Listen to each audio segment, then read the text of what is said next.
This video marks the official beginning of my 2014 NFL Draft final team grades. Over the next couple of weeks, I'm going to grade all 32 teams and their performances in the 2014 NFL Draft.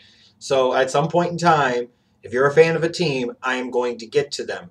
The way I'm going to do it is based off of order of finish in the regular season. So today, this will be about the Houston Texans. The next video will actually be about the Washington Redskins and so on and so forth. So you can kind of do the math for yourself in terms of looking at what the original first round draft order would have been without any trades to figure out when I'm going to talk about your team. Now let's get started with the Houston Texans, who had a horrible season in 2013, finished 2-14. Out goes Gary Kubiak, in comes Bill O'Brien for general manager Rick Smith, a new head coach, and a new philosophy. And what I was curious to see heading into the 2014 NFL Draft is what exactly that philosophy of Bill O'Brien was going to be and how Rick Smith was going to mesh that and put that together, piece that together here with the 2014 NFL Draft. And, I had some ideas, I had some concepts. I thought that maybe since Bill O'Brien was an offensive-minded coach, that there was going to be a willingness to gravitate towards offense in his first draft because, again, you were bringing in an offensive-minded head coach. But this was a team with some needs on both sides of the football, but still a talented team that didn't have a ton of needs all over the place. So maybe they would go on a best player available kind of situation. I wasn't really sure. What we found out was that Bill O'Brien and Rick Smith went into this draft looking to establish a physical kind of trenches-based identity. You could tell that Bill O'Brien wants a physical football team on the offensive and defensive side of the football and has a belief in the trenches being where games are won and lost. And you can clearly see that here in what the Texans did in this year's draft. And you could also see a little bit of an emphasis on going for best available player, not necessarily reaching for a need and taking an inferior player, which generally tends to be a good thing to do when it comes to the NFL draft. Now, if you look down below, I've got all the picks for the Houston Texans.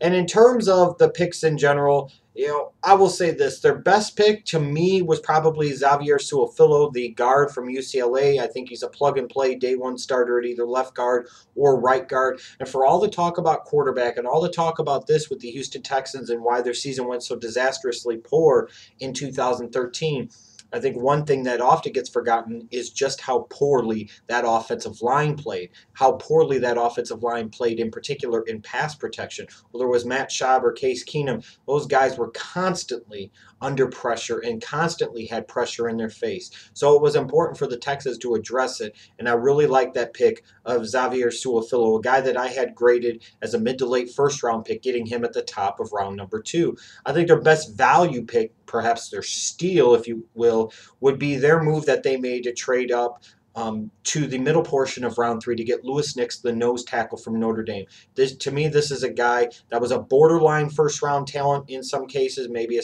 mid-second-round talent at the very worst. To get him in the middle of round 3, this is a guy that has the ability to be a nose tackle in the Texans 3-4 for a long period of time. I really liked that pick and thought that was really good value in the middle portion of round 3. That's the type of player you trade up for on the second day of the draft, the guy that falls that you didn't think was going to be there. You're like, by God, let's give up this pick and give up that pick in order to go get him. You give up a 4th, you give up a 5th to go get a guy like a Louis Nix. I thought that was a great move by the Houston Texans. The pick that could surprise might be Tom Savage, the quarterback out of Pittsburgh. Now, there are things to like about his game. He's got that prototype size. He's got that big-time arm. He's got big-time arm talent, the ability to make all the required necessary NFL throws. But he's also a guy that bounced around from Rutgers to Arizona and then eventually to Pittsburgh. He's about 24 years of age. And to me, sometimes I look at Tom Savage and I see it, but I see him as a tease. I see him as a guy that is going to string people along, and they're always going to expect more out of him and always going to want more out of him than what he might actually deliver. The funny thing is, when I look at Tom Savage in some ways, you could kind of maybe look at him as a stronger arm version maybe of a Matt Schaub, who for many years with the Texans, it was always like he could do this, but maybe he could do so much more. He was this level of quarterback, but he wasn't quite going to get to this level. But again, a guy like a Tom Savage they got late in round 4, he's a guy that you put into the system maybe a year or two down the road. He is ready to be a starter for Bill O'Brien in the Houston Texans. Now, the one pick I'm going to second guess ultimately is Jadeveon Clowney, who they took #1 overall, the defensive end out of South Carolina. I second guess it because of the scheme fit. I have concerns about whether or not Jadeveon Clowney is going to fit best in a 3-4 defense. I truly do. You could sit there and talk about, well, they're only going to run their base defense 30% of the time. He's going to be in this and he's going to be in that. I'm still concerned about the schematic fit. I'm also concerned about whether he was truly the best player available and the best player available for the Houston Texans and what they do to take at #1 overall. I did a video about this topic. Should Jadeveon Clowney have been the #1 overall pick? That link is in the description box down below. So if you want my thoughts on all of that, you could check it out after you watch this video with the link. But when I look at Clowney too, my other concern is that you brought in an offensive-minded head coach, and your first pick of that new era, that new regime, is on the defensive side of the football. I am of the opinion as a general rule that if you bring in an offensive-minded head coach, your first draft should tend to gravitate towards that offensive side of the football because in part that's why you brought that offensive-minded head coach in. Now, to me, if you bring in a defensive-minded head coach, you have two options. You either A, spend that first draft devoted primarily to the defensive side of the ball, again, because that's going to be your organization team's identity is that defensive-minded head coach. That's why you brought that guy in. Or if you say you're in a total rebuilding mode, you have to go totally offense and build around a young franchise quarterback that you take in round #1. Well, the Houston Texans kind of went off the reservation a little bit, and that's why I kind of question it a little bit, is the fact that they took a defensive player, #1 overall, somebody who I don't even feel necessarily is the best defensive player in this draft. Now, Jadeveon Clowney is an incredibly skilled, physically talented player. He has those special traits that could potentially make him a Hall of Famer. It could make it a moot point. But at the end of the day, the NFL is a quarterback-driven league, and you have to be able to score some points. And this whole logic of talking about, well, a Jadeveon Clowney along with J.J. Watt is designed to help beat an Andrew Luck. This organization's been down that path before. See what they did in 2006 with Mario Williams as their justification for taking him to help stop Peyton Manning.